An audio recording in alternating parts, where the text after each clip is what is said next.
Hi hello welcome back to my YouTube channel. So ನಾನಿವತ್ತು video ಮಾಡ್ತಿರೋ ಉದ್ದೇಶನ ಏನಂತಂತಂದರೆ, ಸುಮಾರು ಜನ ಮೆಸೇಜ್ ಮಾಡಿದ್ರಿ.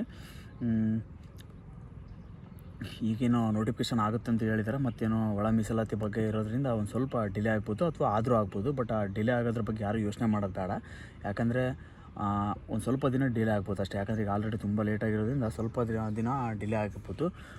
ಬಟ್ ಎಕ್ಸಾಮ್ ಅಂತೂ ಕಾಲ್ಫಾರ್ಮ್ ಆಗೇ ಆಗುತ್ತೆ. ಸೊ ಇಷ್ಟು ದಿನ ನೀವು ವೇಟ್ ಮಾಡಿದ್ರಿ ಅಂದರೆ ಇನ್ನೂ ಸ್ವಲ್ಪ ದಿನದಲ್ಲಿ ಎಕ್ಸಾಮ್ ಆಗುತ್ತೆ. ಸೊ ನೀವೆಲ್ಲರೂ ಈಗ ನಿಮ್ಮ ಗಮನದಲ್ಲಿ ಏನಿರಬೇಕು ಅಥವಾ ನಿಮ್ಮ ತಲೆಯಲ್ಲಿ ಏನಿರಬೇಕಂದ್ರೆ, ಎಕ್ಸಾಮು ಇವತ್ತೆಲ್ಲ ನಾಳೆ ಆಗುತ್ತೆ, ಸೊ ಆ ಎಕ್ಸಾಮಲ್ಲಿ ನಾನು ಕ್ಲಿಯರ್ ಮಾಡ್ಕೊತೀನಿ ಅಂತ ಅದು ನಿಮ್ಮ ತಲೆಯಲ್ಲಿರಬೇಕು. ಸೊ ನಾನೀಗ ಮೇನಾಗಿ ಹೇಳ್ತೀನಿ, ಅಂದರೆ ಸುಮ್ಮನೆ ಏನೇನೋ ಮಾತಾಡೋದು ಬೇಡ. ನಾನು ಈಗ ವೀಡಿಯೋ ಮಾಡ್ತಿರೋ ಉದ್ದೇಶ, ಸುಮಾರು ಜನ ಕಮೆಂಟು ಮತ್ತು ಮೆಸೇಜ್ ಮಾಡಿದ್ರಿ ವಾಟ್ಸಪ್ಪು ಮತ್ತು ಇನ್ಸ್ಟಾಗ್ರಾಮು ಮತ್ತು ಯೂಟ್ಯೂಬಲ್ಲೆಲ್ಲ ಕಮೆಂಟ್ಸು ಮತ್ತು ಮೆಸೇಜ್ ಮಾಡಿದ್ರಿ. ಏನಂತಂತಂದರೆ, ಬುಕ್ಸ್ ಯಾವುದು ಓದಬೇಕು ಅಥವಾ ಈ ಟೈಮಲ್ಲಿ ಯಾವ ಬುಕ್ಸ್ ಓದಬೇಕು ಮತ್ತು ಯಾವ ಬುಕ್ಸು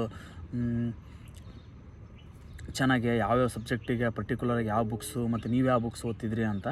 ಸೊ ಅದಕ್ಕೋಸ್ಕರ ನಾನು ಇವಾಗ ಯಾರೆಲ್ಲ ಬಿಗಿನಿಂಗಾಗಿ ಇವಾಗ ಯಾರು ಓದ್ತಿದ್ದೆ, ಆಲ್ರೆಡಿ ಎಕ್ಸಾಮ್ ಬರೆದು ಸ್ವಲ್ಪ ಮಾರ್ಕ್ಸಲ್ಲಿ ಏನು ಹೋಗಿದೆಯಲ್ಲ, ಅವ್ರಿಗೇನು ಯಾವ ಬುಕ್ಸು ಅಂತ ಹೇಳೋ ಅಂತ ಇದು ಅವಶ್ಯಕತೆ ಇಲ್ಲ, ಕೇಳೋ ಅಂಥದ್ದು. ಯಾಕಂದರೆ ಅವ್ರಿಗೆ ಆಲ್ರೆಡಿ ಸಿ ಟಿ ನಾಲೆಡ್ಜ್ ತುಂಬ ಇರುತ್ತೆ. ಅವರೆಲ್ಲ ಈಗ ಈ ಸಿ ಟಿ ಫೀಲ್ಡಿಗೆ ಇಳಿದು 2 ವರ್ಷ 3 ವರ್ಷ ಆಗಿರುತ್ತೆ. ಬಟ್ ನಾನು ಹೇಳ್ತಿರೋದು ಯಾರಿಗೆ ಅಂತಂದರೆ, ಇನ್ನೂ ಡಿಗ್ರಿ ಓದ್ತಿರ್ತಾರೆ ಅಥವಾ degree second year, first year, final year ಈಗಲಿಂದನೇ ಒಂದು ಓದಬೇಕು ಅಂತ ಓದ್ತಿರ್ತಾರೆ.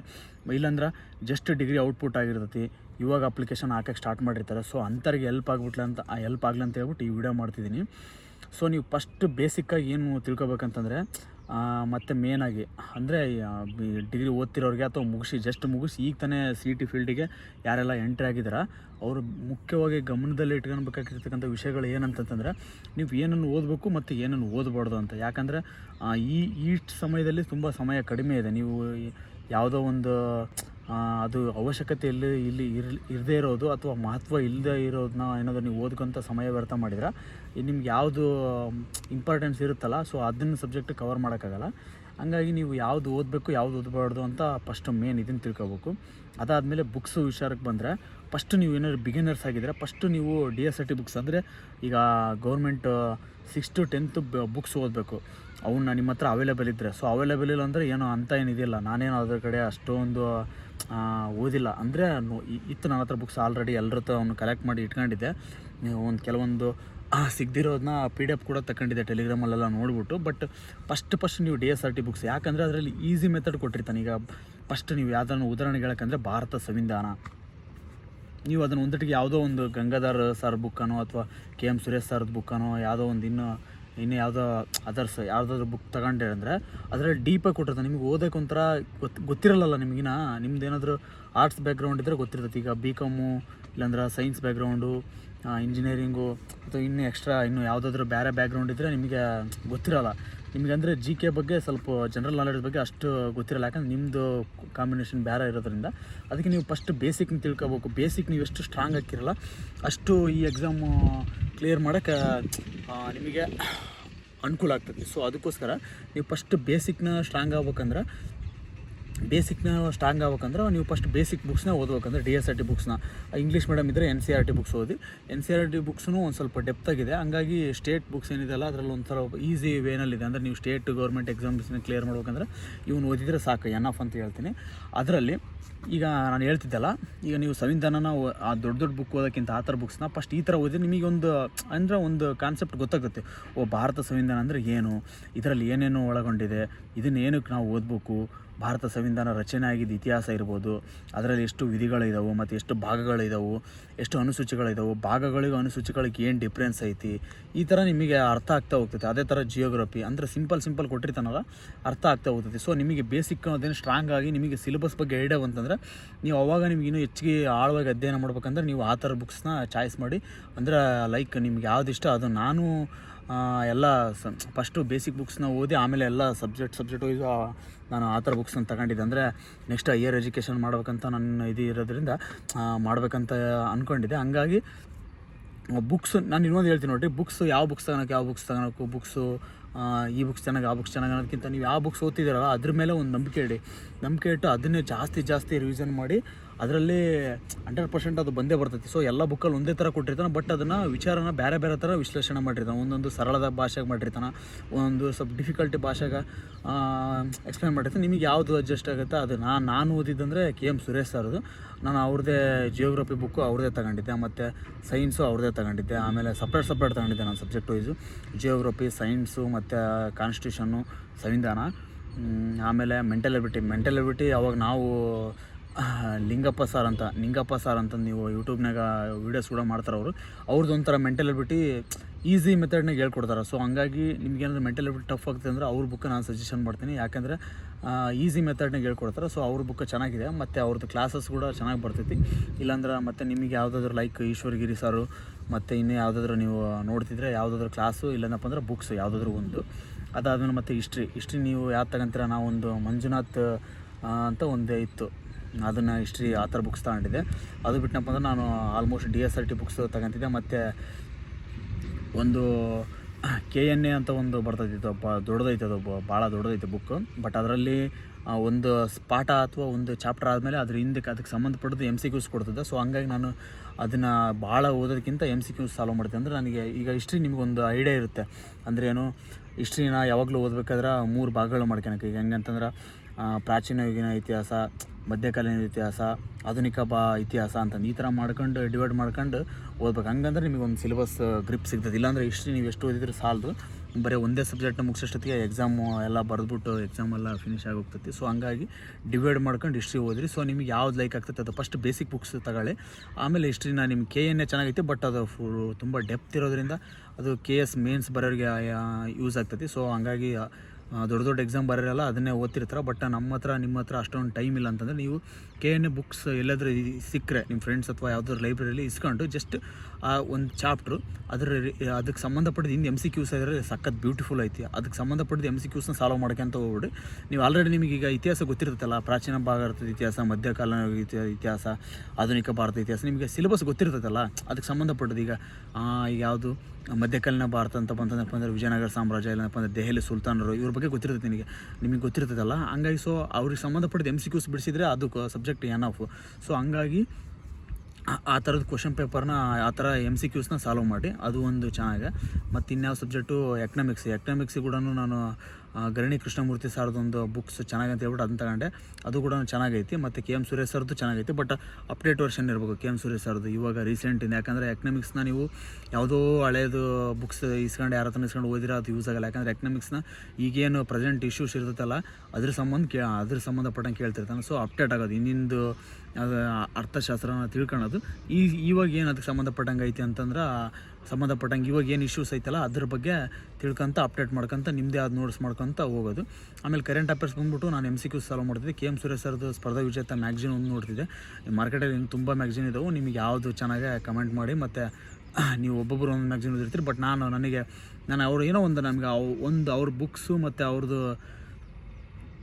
ಅದಕ್ಕೆ ಅಡ್ಜಸ್ಟ್ ಆಗ್ಬಿಟ್ಟಿದ್ವಿ. ಮತ್ತು ಅದರಲ್ಲಿರೋ ಬಿಟ್ಟು ಬೇರೆ ಕ್ವಶನ್ ಏನು ಬೇರೆ ಕಡೆಗೆ ಏನು ಬರೋಲ್ಲ ಅಂತ ಅನ್ಸೋದಲ್ಲ. ಹಂಗಾಗಿ ಸೊ ನಾವು ಅದನ್ನೇ ಎನಫ್ ಮಾಡ್ಕೊಂಡು ಅದನ್ನು ಜಾಸ್ತಿ ಇದು ಮಾಡ್ತಿದ್ದೆ. ಮ್ಯಾಗ್ಝಿನ್ ಒಂದು ಮಾಡ್ತಿದ್ದೆ. ಮತ್ತು GK ಟುಡೇನ ವೆಬ್ಸೈಟ್ ನಾನು ಮೊಬೈಲ್ನಾಗ ತೆಗೆದು ವೆಬ್ಸೈಟ್ ಮಾಡ್ಕೊಳೋದು, ಇಲ್ಲಾಂದರೆ ಯಾರಾದರೂ ನಮ್ಮ ಫ್ರೆಂಡ್ಸ್ ಯಾರಾದರೂ ಸಬ್ಸ್ಕ್ರಿಪ್ಷನ್ಸ್ ಇದ್ರಂದ್ರೆ ಅದನ್ನು ಇಸ್ಕೊಂಡು ಟೈಮ್ ಸಿಕ್ಕಾಗ ನೋಡ್ಕೊಳೋದು ಮಾಡ್ತಿದ್ದೆ. ಆಮೇಲೆ ಮಂತ್ಲಿ GK ಟುಡೇ ಕ್ವಶನ್ಸ್ ಬರ್ತಿತ್ತು. ಈ ಧಾರವಾಡದಾಗೆಲ್ಲ ಮಂತ್ಲಿ GK ಟುಡೇ ಕ್ವಶನ್ಸ್ನ ಬುಕ್ಲೆಟ್ ಥರ ಮಾಡ್ತಿರ್ತಾರೆ. ಸೊ ಅಂಥವು ಒಂಚೂರು ತಗೊಂಡು MCQs ಥರ ಬಿಡಿಸಿ ಅವನ್ನ ಎಕ್ಸ್ಪ್ಲನೇಷನ್ನ ಸ್ವಲ್ಪ ನೋಡ್ಕೊತಿದ್ವಿ. ಅದು ಕೂಡ ತುಂಬ ಯೂಸ್ ಆಯ್ತು. ಅಂದರೆ ಕ್ವಶನ್ಸ್ ಒಂದೊಂದು ಸರ್ತಿ GK ಟುಡೇಗಳ್ದು ಡೈರೆಕ್ಟಾಗಿ ಕ್ವಶನ್ಸ್ ಬಿದ್ದಿರೋದು, ಅವಾಗ ಸ್ವಲ್ಪ ನಮಗೆ ಯೂಸ್ ಆಗೋದು. ಅಂದರೆ ಯಾರು ಹಾಕ್ದಿರೋ ಕ್ವಶನ್ ಒಂದು 3-4 ಕ್ವಶನ್ ನಾವು ಅಥವಾ ನೀವು ಅಟೆಂಡ್ ಮಾಡಿದರೆ ಡೆಫಿನೆಟ್ಲಿ ಯು ಕ್ಯಾನ್ ಗೆಟ್ ಒಂದು ಜಾಬ್. ಅಂದರೆ ಎಲ್ಲರೂ ಹಾಕಿರ್ತಾರೆ, ಕೆಲವೊಂದು ಸಬ್ಜೆಕ್ಟ್ ಈಸಿ ಇರ್ತದೆ, ಮೆಂಟಲ್ ಇದು ಯಾವುದು ಸಂವಿಧಾನ, ಹಿಸ್ಟ್ರಿ, ಇವೆಲ್ಲ ಕೆಲವೊಂದು ಸಬ್ಜೆಕ್ಟ್ ನಿಮಗೆ ವೈಯಕ್ತಿಕವಾಗಿ ಜಿಯೋಗ್ರಫಿ ಕೆಲವೊಂದು ಯಾವ್ದಾದ್ರು ನಿಮಗೆ ನಿಮ್ಮ ಸಬ್ಜೆಕ್ಟ್ ಒಂದು ಈಸಿ ಇರ್ತದಲ್ಲ, ಆದರೆ ನೀವು ಯಾವುದೇ ಕಾರಣಕ್ಕೂ ಮಿಸ್ಟೇಕ್ಸ್ ಮಾಡಬಾರ್ದು. ನಾನು ಹೇಳೋದಂದರೆ ಈಗ ಇದೇ ಸ್ಟ್ರಾಟಜಿ ಏನಂತಂದರೆ, ಈಗ ಎಲ್ಲರೂ ಟಫ್ ಇರೋದ್ರಾಗ ಎಲ್ಲರೂ ತಪ್ಪು ಮಾಡ್ತಿರ್ತಾರೆ. ಬಟ್ ಈಸಿ ಇರೋದೇನೋ, ಈಗ ಒಂದು ಸಂವಿಧಾನ 15 ಕ್ವಶನ್ ಕೇಳಿದ್ರೆ 15 ಕ್ವಶನು ನಿನ್ನ ಸಬ್ಜೆಕ್ಟ್ ಅದು ಅನ್ಕೋಬೇಕು, 15 ಕ್ವಶನ್ಸನ್ನು ನೀನು ಅದನ್ನು ಆನ್ಸರ್ ಮಾಡ್ಬೇಕು. ಸೊ ಹಂಗಂದ್ರೆ ಮಾತ್ರ ಎಕ್ಸಾಮ್ನ ಕ್ಲಿಯರ್ ಮಾಡ್ಬೋದು. ಆಮೇಲೆ ಮತ್ತು ಇನ್ನೂ ಮೆಂಟಲ್ ಎಬಿಲಿಟಿ ಯಾರಿಗೆಲ್ಲ ಟಫ್ ಆಗ್ತೈತಲ್ಲ ಅವರು ಡೈಲಿ ಒಂದು ಅರ್ಧ ಗಂಟೆ ಅಥವಾ ಒಂದು 20 ನಿಮಿಷ ಪ್ರಾಕ್ಟೀಸ್ ಮಾಡ್ತಾನೆ ಇರ್ಬೇಕು. ಅಂದರೆ ಯಾವುದೇ ಕಾರಣಕ್ಕೆ ಅದನ್ನು ನೆಗ್ಲೆಕ್ಟ್ ಮಾಡ್ಬಾರ್ದು. ಯಾಕಂದರೆ ನಿನಗೇನಾದರೂ ಒಂದು 15 ಕ್ವಶನ್, ಒಂದೊಂದು ಸರ್ತಿ 3 ಕ್ವಶನ್ ಬರ್ತೈತಿ, ಒಂದೊಂದು ಸರ್ತಿ 15 ಕ್ವಶನ್ ಬರ್ತೈತಿ. ನೀನು ಮಿಕ್ಕಿದ ಸಬ್ಜೆಕ್ಟ್ ಎಷ್ಟು ಗ್ರಿಪ್ ಇದ್ರೂ ಕೂಡ ಇಲ್ಲಿ 15 ಕ್ವಶನ್ ಏನಾದರೂ ನೀನು ಅಟೆಂಡ್ ಮಾಡಿಲ್ಲ ಅಂದರೆ ನಿಂದು ಸ್ಕೋರು ಆಟೋಮೆಟಿಕ್ಲಿ ಡೌನ್ ಆಗಿಬಿಡ್ತದೆ. ಸೊ ಹಂಗಾಗಿ ನಿಮಗೆ ಟಫ್ ಆಗ್ತದೆ ಅಂದ್ರೆ ಅಟ್ಲೀಸ್ಟ್ ಆದರೂ ಮಾಡಂಗಿರ್ಬೇಕು. ಈಗ ಒಂದು 10 ಮೆಂಟಲ್ ಬಿಟ್ಟು ಕೊಟ್ರಂದ್ರೆ 10 ಕೊಟ್ಟಾರ ಅಂತಂದ್ರೆ ನೀನು ಒಂದು 6 ಆದರೂ ಮಾಡಂಗಿರ್ಬೇಕು. ಇನ್ನೊಂದು 4 ಎಲ್ರಿಗೂ ಕಷ್ಟ ಆಗ್ತಿರ್ತದೆ, ನಿನಗೆ ಕಷ್ಟ ಆಗ್ತಿರ್ತೈತಿ. ಅದನ್ನು ಮಾಡ್ಕೊಂತ ಅರ್ಧ ಗಂಟೆ ಟೈಮ್ ವೇಸ್ಟ್ ಮಾಡ್ಬೋದು. 4 ಬಂದಿಲ್ಲ ಅಂದ್ರೆ ಬಿಟ್ಟು ಬೇರೆ ಕ್ವಶನ್ಸ್ ಅಟೆಂಡ್ ಮಾಡಿ ಒಂದು 4ರಿಂದ ಏನು ವೇರಿಯೇಷನ್ ಆಗೋಲ್ಲ. ಬಟ್ ಅಟ್ಲೀಸ್ಟ್ ಓಸು ಮಾಡೋದು ಬಿಟ್ಟು ಬರಬಾರ್ದು. ಅಟ್ಲೀಸ್ಟ್ ಈಸಿ ಇರ್ತದೆ. ಕೆಲವೊಂದು ಮೆಂಟಲ್ ಎಬಿಲಿಟಿ ಟಫ್ ಅನ್ಕೊಂಡು ಕೆಲವೊಂದು ರೀಸ್ನಿಂಗು ಅಂಥದ್ದೆಲ್ಲ ಈಸಿ ಕ್ವಶನ್ಸ್ ಇರ್ತೈತಿ. ಸೊ ಮೆಂಟಲ್ ಎಬಿಲಿಟಿ ಟಫ್ ಅಂದ್ಕೊಂಡು ಅವನ್ನೆಲ್ಲ ಲಾಸ್ಟಿಗೆ ಮಾಡೋಕೆ ಅಂದ್ಕೊಂಡು ಈಸಿ ಇರ್ತದೆ. ಜಸ್ಟ್ ರೀಸ್ನಿಂಗ್ ಇರುತ್ತೆ. ಎ ಬಿ ಸಿ ಡಿ ಕೊಟ್ಟಿರ್ತಾನೆ, ಅದ್ರಾಗ ಒಂದು ಯಾವುದಾದ್ರೂ ಏನೋ ಅಥವಾ ಬಿನೋ ಏನೋ ಸ್ಕಿಪ್ ಮಾಡಿರ್ತಾನೆ, ಎರಡು ಎಕ್ಸ್ಟ್ರಾ ಮಾಡಿಬಿಟ್ಟು ಕೊಟ್ಟಿರ್ತಾನೆ. ಈ ಥರ ಈಸಿ ಇರ್ತೈತಿ. ಸೊ ಅಂಥದ್ದನ್ನು ಕೂಡ ನೆಗ್ಲೆಕ್ಟ್ ಮಾಡಿ ಏನಾದರೂ ಬಿಟ್ವಿ ಅಂದ್ರೆ ಆವಾಗ ಆಟೋಮೆಟಿಕ್ಲಿ ಸ್ಕೋರ್ ಡೌನ್ ಆಗ್ತೈತಿ. ಮತ್ತು ಇನ್ನೂ ಏನೇನೋ ಕಮೆಂಟ್ ಮಾಡಿದರು ಫಿಸಿಕಲ್ ಬಗ್ಗೆ ಆಲ್ರೆಡಿ ಒಂದು ವೀಡಿಯೋ ಮಾಡಿದ್ದೆ. ಫಿಸಿಕಲ್ ನಾರ್ಮಲಾಗಿ ನೀವು ಏನು ಸ್ಟಡೀಸ್ ಮಾಡ್ತಿದ್ದೀರಲ್ಲ ಅದ್ರ ಜೊತೆನೇ ಫಿಸಿಕಲ್ ಪ್ರಾಕ್ಟೀಸ್ ಮಾಡಿ ಅಂತ.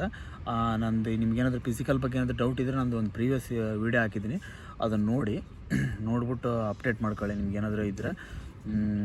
ಇದೆ ಸ್ಟ್ರಾಟಜಿ ಅಂದರೆ ಇದೆ. ಫಸ್ಟ್ ನೀವು ಬೇಸಿಕ್ಸ್ ಬುಕ್ ಓದ್ರಿ, ಮತ್ತು ಅದ್ರ ಜೊತೆನೇ ನಾನು ಹೇಳ್ತಿರತಕ್ಕಂಥ ಆಥರ್ಸ್, ನಿಮಗೆ ಯಾವ ಆಥರ್ಸ್ ಲೈಕ್ ಆಗ್ತೈತೆ ಆ ಆಥರ್ಸ್. ಬಟ್ ಎಲ್ಲ ಸಬ್ಜೆಕ್ಟು ನೀವಂದ್ರೆ ನಾನು ಹೇಳೋದೇನಂತಂದರೆ ಯಾವ ಸಬ್ಜೆಕ್ಟು ನನಗೆ ಗೊತ್ತಿಲ್ಲ ಅನ್ನೋ ಥರ ಇರ್ಬಾರ್ದು. ಯಾವ ಸಬ್ಜೆಕ್ಟ್ ಕೊಟ್ಟರು ನಾನು ಒಂದು ಸ್ವಲ್ಪನಾದರೂ ಗೊತ್ತಪ್ಪ ನನಗೆ ಅನ್ನೋ ಥರ ಈ ಥರ ಫೀಲ್ ಇರಬೇಕು. ಈ ಥರ ಫೀಲ್ ಇದ್ದರೆ ಮಾತ್ರ ಸಬ್ಜೆಕ್ಟ್ ಬಗ್ಗೆ ಅಥವಾ ಕ್ವಶನ್ ಪೇಪರ್ ಬಗ್ಗೆ ನಿಮಗೆ ಒಂದು ಕಾನ್ಫಿಡೆನ್ಸ್ ಬರ್ತದೆ, ನಾನು ಹೆಂಗೆ ಕ್ಲಿಯರ್ ಮಾಡ್ಬೋದು ಅಂತ. ಇಲ್ಲಾಂದ್ರೆ ನಾವು ಓದಿಲ್ಲ ಈ ಥರ ಏನಾದರೂ ಇತ್ತಂದ್ರೆ ಯಾವುದಾದ್ರು ಒಂದು ಸಬ್ಜೆಕ್ಟ್ ನಾನು ಇನ್ನೂ ಕ್ಲಿಯರ್ ಮಾಡಿಲ್ಲ, ಮುಗಿಸಿಲ್ಲ ಅಂತಂದು ಏನಾದರೂ ಅಂದ್ಕೊಂಡ್ರೆ ಅದ್ರಾಗಿನ ಕ್ವಶನ್ 4 ಬರಲಿ. ಬಟ್ ನಿನಗೆ ಇನ್ನೂ 96 ಕ್ವಶನ್ ಗೊತ್ತಿದ್ದು 4 ಕ್ವಶನ್ನು ಆ ಸಬ್ಜೆಕ್ಟಿಂದ ಗೊತ್ತಿಲ್ಲ ಅಂದರೆ ನಿನ್ನ ಮೈಂಡೆಲ್ಲ ಬರೀ 4 ಕ್ವಶನ್ ಗೊತ್ತಿಲ್ಲ ಅನ್ನೋ ಥರ ಇರ್ತದೆ. ಹಂಗಾಗಿ ಈಗ ಗೊತ್ತಿರೋದು ಕೂಡ ರಾಂಗ್ ಮಾಡೋ ಚಾನ್ಸಸ್ ಇರ್ತೈತಿ. ಸೊ ಆ ಥರ ಒಂದು ಸ್ವಲ್ಪ ಗಮನದಲ್ಲಿರಿ. ಎಲ್ಲ ಸಬ್ಜೆಕ್ಟ್ನೂ ಅಟ್ಲೀಸ್ಟ್ ಸ್ವಲ್ಪ ಆದರೂ ಟಚ್ ಮಾಡಿರಿ. ಅದು ಒಂದು ಸ್ವಲ್ಪ ಯೂಸ್ ಆಗ್ತೈತಿ ನಿಮಗೆ ಎಕ್ಸಾಮ್ ಅಟೆಂಡ್ ಮಾಡಲಿಕ್ಕೆ. ಆಮೇಲೆ ಮೋಸ್ಟ್ ಇಂಪಾರ್ಟೆಂಟ್ ಏನಂತಂದರೆ ಈ ಥರ ಓದಿ ಅದಾದಮೇಲೆ ಟೆಸ್ಟ್ಗಳು ಅಟೆಂಡ್ ಮಾಡಿ. ನಿಮ್ಮದು ಎಷ್ಟೈತಿ ಎಬಿಲಿಟಿ ಸಾಮರ್ಥ್ಯ ಅಂತ ನೀವು ಈಗಲೇ ಚೆಕ್ ಮಾಡ್ಕೊಳ್ಳಿ. ಅಂದರೆ ಒಂದು ನಿಮ್ಮ ಕಟ್ ಆಫ್ 70 ರೀಚ್ ಆಗ್ತಿದ್ದೇನಾ, ಅಥವಾ 65 ಇದೆನಾ, ಅಥವಾ 60 ಇದೆನಾ ಅಂತ ಅದು ಒಂದು ನೋಡ್ಕೊಂತೀರಿ. ಮತ್ತು ಮಿಸ್ಟೇಕ್ಸ್ ಜಾಸ್ತಿ ಕಡಿಮೆ ಆಗ್ತೈತಿ ನೀವು ಜಾಸ್ತಿ ಎಷ್ಟು ಟೆಸ್ಟ್ ಅಟೆಂಡ್ ಮಾಡ್ತಿರಲ್ಲ. ನಂದು ಪರ್ಸ್ನಲ್ ಸಜೆಷನ್ ಏನಂದರೆ ನೀವು ಎಷ್ಟು ಟೆಸ್ಟ್ ಅಟೆಂಡ್ ಮಾಡ್ತಿರಲ್ಲ ಅಷ್ಟು ನಿಮ್ಮದು ಸ್ಕೋರ್ ಜಾಸ್ತಿ ಆಗ್ತಾ ಹೋಗ್ತೈತಿ ಕಟ್ ಆಫು. ಸೊ ಹಂಗಾಗಿ ಟೆಸ್ಟ್ನ ಜಾಸ್ತಿ ಅಟೆಂಡ್ ಮಾಡಿ. ಅದ್ರ ಜೊತೆ ಮತ್ತು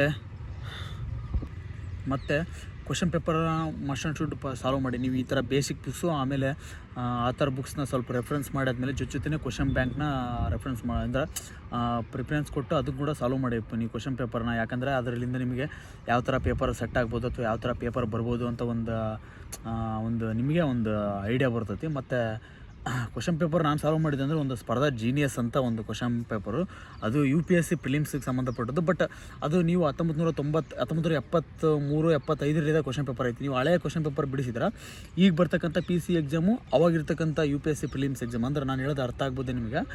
1973-1975 ಇರ್ತಕ್ಕಂಥ UPSC ಪ್ರಿಲಿಮ್ಸು ಇವಾಗ ಬರ್ತಕ್ಕಂಥ ಸಿವಿಲ್ CPC ಎಕ್ಸಾಮು ಮತ್ತು DRCR ಅಥವಾ ಇನ್ನೊಂದು ಯಾವುದಾದ್ರೂ KA group C group D exam ಈ ಥರದ ಪೇಪರು ಆವಾಗಿನ ಪೇಪರ್ ಆ ಥರ ಒಂದು ಇದಿದೆ. ಆವಾಗಿನ ಪೇಪರ್ ಅಷ್ಟು ಇದೆ. ಬಟ್ ಇವಾಗಿಂದ UPSC ಪೇಪರ್ ಎಲ್ಲ ಟಫ್ ಇರ್ತೈತಿ. ಬಟ್ ಆವಾಗಿಂದ ಹಂಗೆ ಅಂದರೆ ಅವಾಗ ಅಷ್ಟೊಂದು ಸೋರ್ಸ್ ಇದ್ದಿಲ್ಲಲ್ಲ, ಅವಾಗ ಅದು ಟಫು. ಸೊ ಇವಾಗ ಈ ಥರ ಬರ್ತಿದೆ. ಸೊ ಹಂಗಾಗಿ ನಾನು ಅದೊಂದು ಕ್ವಶನ್ ಪೇಪರ್ನ ಸಾಲ್ವ್ ಮಾಡಿದ್ದೆ. ಅದು ಒಂಥರ ಇಲ್ಲಿವರೆಗೂ ಸಾಲ್ವ್ ಮಾಡಿದ್ದೆ ನಾನು 2024ವರೆಗೂ ಸಾಲ್ವ್ ಮಾಡಿದ್ದೆ. ಅದ್ರ UPSC ಒಂದು ಪ್ರಿಲಿಮ್ಸು ಒಂದು ಕ್ವಶನ್ನು ಇಲ್ಲಿ ನಮ್ಮದು CPC ಅಥವಾ ಇನ್ನೊಂದು ಯಾವುದೋ ಸ್ಟೇಟ್ ಗೌರ್ಮೆಂಟಿಂದ 2 ಕ್ವಶನ್ 3 ಕ್ವಶನ್ ಆಗ್ತವೆ. ಅಂದರೆ ಹೇಳಿಕೆ ರೂಪದ ಕ್ವಶನ್ ಕೊಟ್ಟಿರ್ತಾನೆ. ಒಂದು ಹೇಳಿಕೆಗೆ ಒಂದು ಕ್ವಶನ್ನು ಒಂದು ಆನ್ಸರ್ ನಾವೇ ಮಾಡ್ಕೋಬೋದು. ಅಂದರೆ ನೀವು ಜಾಸ್ತಿ ಸಬ್ಜೆಕ್ಟ್ ಬಗ್ಗೆ ಬ್ರೀಫಾಗಿ ಅನಲೈಸಸ್ ಮಾಡ್ಕೊಂಡು ಓದ್ಕೊಂಡ್ರೆ ಮಾತ್ರ ಈ ಥರ ಆಗ್ತೈತಿ. ಸೊ ಹಂಗಾಗಿ ಅದು ಒಂದು ರೆಫರ್ ಮಾಡ್ತೀನಿ, ಚೆನ್ನಾಗಿದೆ. ಅಂದರೆ ಏನು ಹೇಳ್ತಿದ್ದೀನಿ ಅಂತಂದ್ರೆ ನೀವು ಬುಕ್ಸು ಅದು ಒಂಥರ ನಿಮಗೊಂದು ಅಸೆಟ್, ಒಂದು ಆಸ್ತಿ ಇದ್ದಂಗೆ. ಅದನ್ನ ನೀವು ತಗೊಂಡ್ರೆ ಅದೇನು ಲಾಸ್ ಇಲ್ಲ. ಸೊ ಏನೇನೋ ಮಾಡ್ಕೊಂಡು ದುಡ್ಡು ವೇಸ್ಟ್ ಮಾಡ್ತಿರ್ತೀವಿ. ಸೊ ಬುಕ್ ತಗೊಂಡು ನಿಮ್ಮ ಮನೇಲಿ ಎತ್ತಿಟ್ಕೊಂಡ್ರೆ ಏನು ಲಾಸ್ ಅಲ್ಲ. ನಿಮ್ಗೆ ಯಾವ್ದು ಚೆನ್ನಾಗಿ ಅನಿಸುತ್ತೆ ಅದನ್ನ ತಗೊಳ್ಳಿ. ದುಡ್ಡು ಇತ್ತಂದರೆ ಇನ್ವೆಸ್ಟ್ ಮಾಡಿ ಬುಕ್ಸಿಗೆ. ಅದು ಒಂದು ನಿಮಗೆ ಫ್ಯೂಚರಲ್ಲಿ ನಾಲೆಡ್ಜ್ ಕೊಡ್ತೈತಿ. ಈಗ ನೀವು ಸಂವಿಧಾನ ಓದೋದು ಕೇವಲ ಬರೀ ಎಕ್ಸಾಮ್ ಪರ್ಪಸ್ ಅಷ್ಟೇ ಅಲ್ಲ, ಸಂವಿಧಾನ ಇಡೀ ನಿಮ್ಮ ಲೈಫ್ ಥ್ರೂಔಟು ಅದು ಯೂಸ್ ಆಗ್ತಾ ಹೋಗ್ತೈತಿ. ಸೊ ಹಂಗಾಗಿ ಬುಕ್ಸ್ ನಿಮ್ಮ ಹತ್ರ ಎಷ್ಟು ಕಲೆಕ್ಷನ್ಸ್ ಇರ್ತೈತಲ್ಲ ಅಷ್ಟು ನಿಮಗೆ ಯೂಸ್ ಆಗ್ತೈತಿ. ಸೊ ಹಂಗಾಗಿ ನೀವು ಎಷ್ಟು ಸಾಧ್ಯ ಅಷ್ಟು ನಿಮ್ಮ ಮನೇಲಿ ಒಂದು ಚಿಕ್ಕ ಲೈಬ್ರರಿ ಥರನ ಮಾಡ್ಕೊಂಬಿಡಿ. ಬುಕ್ಸ್ ತೊಗೊಂಡು ಇಟ್ಕೊಂಡಿರಿ. ಬರೀ ಕೇವಲ CET ಸಂಬಂಧ ಅಲ್ಲ, ಮತ್ತು ಏನು ಕತೆ ಕಾದಂಬರಿ ಈ ಥರನೂ ಬುಕ್ಸು ಓದ್ತಕ್ಕಂಥ ಹ್ಯಾಬಿಟ್ಸ್ ಬೆಳೆಸ್ಕೊಳ್ಳಿ. ಸುಮ್ಮನೆ ಅನಾವಶ್ಯಕ ಮೊಬೈಲ್ ನೋಡಿ ಯೂಸ್ ಮಾಡಿ ರೀಲ್ಸ್ ನೋಡಿ ಈ ಥರ ಟೈಮ್ ಸ್ಪೆಂಡ್ ಮಾಡೋದಕ್ಕಿಂತ ಯಾವುದಾದ್ರೂ ಕತೆ ಅಥವಾ ಕಾದಂಬರಿ ಈ ಥರ ಒಟ್ಟು ಆ ಥರ ನಿಮಗೆ ಏನಾದರೂ ಕವನಗಳು ಈ ಥರದ ಬುಕ್ಸ್ ಏನಾದರೂ ನಿಮಗೆ ಇಲ್ಲ ಸ್ಟೋರೀಸ್ ಬುಕ್ಸ್ ಸಿಗ್ತವೆ, ಈ ಥರ ಬುಕ್ಸ್ ಇಟ್ಕೊಂಡ್ರಿ. ಒಳ್ಳೊಳ್ಳೆ ಕವಿಗಳು ಅವರೆಲ್ಲ ಇದ್ದಾರೆ, ಅಂಥವು ಇಟ್ಕೊಂಡಿರಿ. ನಿಮ್ಮ ಒಟ್ಟು ನೀವು ಬೇರೆಯವ್ರಿಗಿಂತ ನೀವು ಒಂಥರ ಡಿಫ್ರೆಂಟ್ ಆಗಿರ್ಬೇಕು. ಸೊ ಅವಾಗ ಏನೋ ಒಂದು ನಿಮ್ಮದು ಏನಾದರೂ ಒಂದು ಮಾಡ್ಲಿಕ್ಕೆ ಸಾಧ್ಯ. ಸೊ ಆ ಥರ ಮಾಡಿ.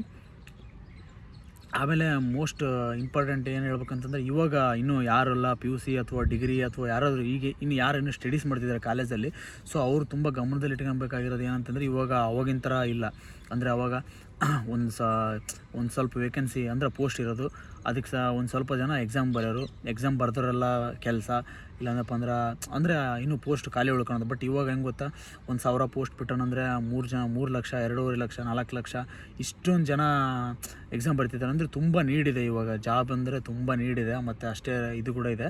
ಹಂಗಾಗಿ ಕಾಂಪಿಟೇಷನ್ ಜಾಸ್ತಿ ಇದೆ. ಸೊ ನೀವು ಇವಾಗಿಂದನೇ ಅದ್ರದ್ದು ಆಸಕ್ತಿ ಮೂಡಿಸ್ಕೊಳ್ಳಿ. ಸೊ ಕ್ಲಾಸಸ್ ಕೇಳೋದಾಗಲಿ, ಇಲ್ಲಾಂದ್ರೆ ಈ ಥರ ನೀವೇನೇನೋ ಯೂಟ್ಯೂಬಲ್ಲಿ ವೀಡಿಯೋಸ್ ನೋಡ್ಬಿಟ್ಟು ನಿಮ್ಮ ಟೈಮ್ ವೇಸ್ಟ್ ಮಾಡೋ ಬದಲು ಈ ಥರ ಒಂದು ಸಿಲೆಬಸ್ ಸಂಬಂಧಪಟ್ಟದ್ದು ಯೂಟ್ಯೂಬು, ಒಟ್ಟು ಈ ಥರ ಸ್ಟಡೀಸ್ ರಿಲೇಟೆಡ್ ನಿಮ್ಮ ಮೊಬೈಲ್ ಓಪನ್ ಮಾಡಿದರೆ ಒಂದು ಟೆಲಿಗ್ರಾಮ್ ಆಗಿರಲಿ, ಇಲ್ಲಂದಪ್ಪ ಅಂದರೆ ಈ ಥರ ಯೂಟ್ಯೂಬಲ್ಲಿ ಈ ಥರ ಸಬ್ಸ್ಕ್ರೈಬ್ ಆಗೋದಾಗಲಿ, ಒಳ್ಳೊಳ್ಳೆ ಚಾನಲ್ಲು ಒಳ್ಳೊಳ್ಳೆ ಪಾಠ ಮಾಡೋರು ಯೂಟ್ಯೂಬಲ್ಲಿದ್ದಾರೆ. ಸೊ ಅಂಥವ್ರು ಚಾನಲ್ ಸಬ್ಸ್ಕ್ರೈಬ್ ಮಾಡೋದು, ಈ ಥರ ನೀವು ಡಿಗ್ರಿ ಓದ್ತಾನೆ ಒಂದು ಈ ಥರ ಹ್ಯಾಬಿಟ್ಸ್ ಏನಾದರೂ ಬೆಳೆಸ್ಕೊಂಡ್ರೆ, ನೀವು ಡಿಗ್ರಿ ಔಟ್ಪುಟ್ ಆಗಿದ ತಕ್ಷಣ ಯಾವುದಾದ್ರೂ ಒಂದು ಜಾಬ್ ಆಗ್ತದೆ. ಇಲ್ಲಾಂದ್ರೆ ನೀವು ಡಿಗ್ರಿ ಮುಗಿಸಾದ್ಮೇಲೆ ಮತ್ತೆ ಕಾಂಪಿಟೇಟಿವ್ ಮತ್ತೆ ಓದೋಕೆ ಹೋದರೆ ಅವಾಗ ಒಂದು 2-3 ವರ್ಷ ಕೀಲಾಗ್ತೈತಿ. ಸೊ ನಾವೆಲ್ಲ ಮಾಡಿದ್ದು ಹಂಗೆ, ನಾವು ಡಿಗ್ರಿ ಮುಗಿಯೋವರೆಗೂ ಯಾವುದೇ ಕಾಂಪಿಟೇಟಿವ್ ಇದು ಮಾಡಲಿಲ್ಲ. ಬಟ್ ಫೈನಲ್ ಇಯರ್ ಇದ್ದಾಗ ಸ್ಟಾರ್ಟ್ ಮಾಡಿದ್ವಿ. ಆಮೇಲೆ ಫೈನಲ್ ಇಯರಲ್ಲಿ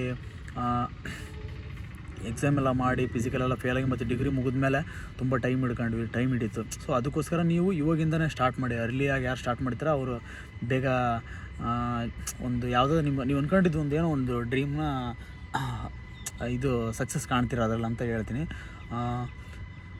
ಯಾರಿಗೆಲ್ಲ ಈ ವಿಡಿಯೋ ಇಷ್ಟ ಆಗಿರ್ತೈತಿ ಮತ್ತು ಅವರೆಲ್ಲ ನಿಮ್ಗೆ ನನಗೇನಾದರೂ ಸಜೆಷನ್ ಕೊಡಬೇಕಂದ್ರೆ ಕಮೆಂಟ್ ಮೂಲಕ ತಿಳಿಸಿ. ಮತ್ತು ನಿಮ್ಗೆ ಇನ್ನೂ ಏನಾದರೂ ಡೌಟ್ ಇದ್ದರೆ ಕಮೆಂಟ್ ಮಾಡಿ, ನಾನು ಅದಕ್ಕೆ ಮತ್ತೆ ನೆಕ್ಸ್ಟ್ ಅದೇ ಥರ ವೀಡಿಯೋ ಮಾಡೋಕ್ಕೆ ಟ್ರೈ ಮಾಡ್ತೀನಿ. ಇವಾಗ ವೀಡಿಯೋಸ್ ಮಾಡ್ತಿರೋದ್ರಿಂದ ನಾನು ಉಚ್ಚಾರಣೆ ಅಥವಾ ಸರಿ ಆಗದೇ ಇರ್ಬೋದೇನೋ, ನೀವು ಏನಾದರೂ ಸಜೆಷನ್ ಕೊಡಿ, ನಾನು ಅದನ್ನು ಅಳವಡಿಸ್ಕೊಂಡು ಮುಂದಿನ ವೀಡಿಯೋದಲ್ಲಿ ಚೆನ್ನಾಗಿ ಮಾಡ್ಲಿಕ್ಕೆ ಟ್ರೈ ಮಾಡ್ತೀನಿ. ಸೊ ನನ್ನ ವೀಡಿಯೋ ಏನಾದರೂ ಇಷ್ಟ ಆಗಿದ್ದರೆ ಮತ್ತು ನಿಮ್ಗೆ ಯಾರಾದರೂ ನಿಮ್ಮ ಫ್ರೆಂಡ್ಸಿಗೆ ಅಥವಾ ಯಾರಿಗಾದ್ರೂ ಇದು ಏನಾದರೂ ಅವಶ್ಯಕತೆ ಐತೆ ಅನಿಸಿದರೆ, ಅವರು ನಿಮ್ಮ ಫ್ರೆಂಡ್ಸ್ನ ನಿಮ್ಮ ಸಕ್ಸಸ್ ಏನಾದರೂ ನೀವು ನೋಡ್ಬೇಕು ಅಂದ್ಕೊಂಡಿದ್ರೆ ಈ ವಿಡಿಯೋನ ಅವ್ರಿಗೆ ಶೇರ್ ಮಾಡಿ. ಮತ್ತು ಮೇನ್ ಸಬ್ಸ್ಕ್ರೈಬ್ ಮಾಡಿ. ಮತ್ತು ನಾನು ವೀಡಿಯೋ ಮಾಡಿದ್ದು ನಿಮ್ಗೆ ಏನಾದರೂ ಬರಬೇಕಂದ್ರೆ ಬೆಲ್ ಐಕನ್ ಕೂಡ ಮಾಡಿ. So thank you so much for this watching video ಅಂತ ಹೇಳ್ತಾ ಈ ವಿಡಿಯೋನ ಇಲ್ಲಿ ಮುಗಿಸ್ತೀನಿ. ಮತ್ತು ನೆಕ್ಸ್ಟ್ ಮುಂದಿನ ಇನ್ನೊಂದು ವೀಡಿಯೋದಲ್ಲಿ ಬರ್ತೀನಿ. ಅಲ್ಲಿವರೆಗೂ ಎಲ್ರಿಗೂ ನಮಸ್ಕಾರ, ಎಲ್ರಿಗೂ ಒಳ್ಳೆಯದಾಗಲಿ.